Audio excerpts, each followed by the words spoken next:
The Yakima Dr. tray hitch rack will allow you to carry 3 bikes if you purchase the EZ+1 add-on. And this is really cool for me because I'll go to cyclocross races with my son and I want to carry my mountain bike, his mountain bike, and my cyclocross bike. And up until now, I've never been able to carry 3 bikes on my car. So in this video, I'm going to show the EZ+1 and we're going to install it and see what it looks like. This is what the rack looks like before I put the EZ+1 on.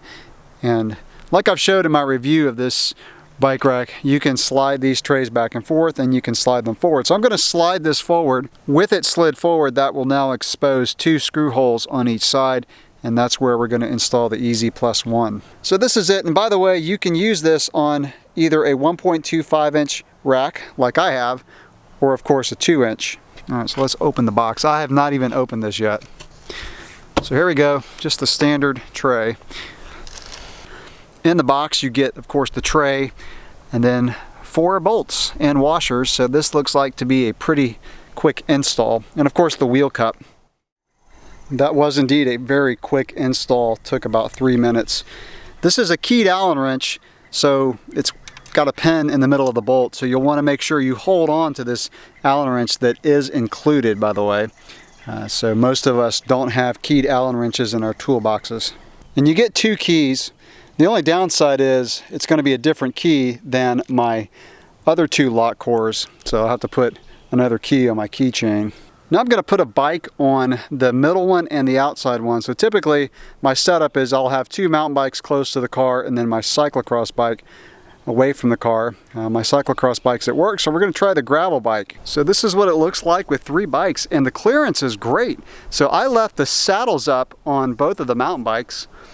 Normally what I do is put the dropper post down on a trail bike because it would contact the handlebar of the other bike, but not so on any of these.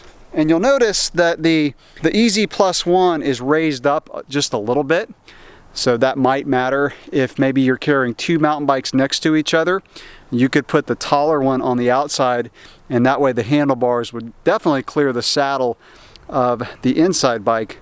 But that's the setup, and I'm actually really pleased with that. Like I said, this is the first time that I'll be able to carry 3 bikes on a hitch rack on my car. Very cool. Before I wrap up this review, I want to fold the rack up and show what it looks like, because obviously it's going to be taller than before I put the EZ+1 on. So the handle's still fairly easy to reach. It's actually not too bad.